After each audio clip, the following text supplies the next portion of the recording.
Are you struggling to cut paste on your Android phones? Whether you are new to Android or just looking to streamline your mobile using experience, this video will walk you through the easiest process to cut paste on any Android phone. So let's get started. Let's start cutting and pasting text. This is useful for moving text from one app to another or within the same app. So suppose you are typing something or you are on a web page. So suppose we are typing this. We are typing this. So suppose you wanna cut the typing text or the R typing. So tap and press and hold on the text that you wanna cut.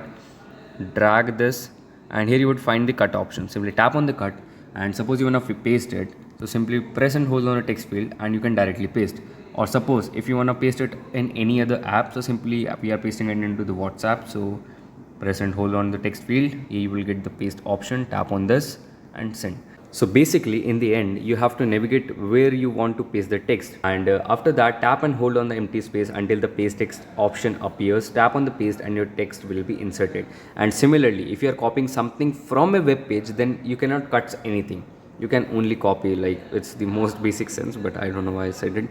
So this is how you can do it. Tap on copy, move into any other app that you want to go, press here and paste, and this is how you can do it. I hope you found the video helpful. If it does, then definitely do let us know in the comment section below.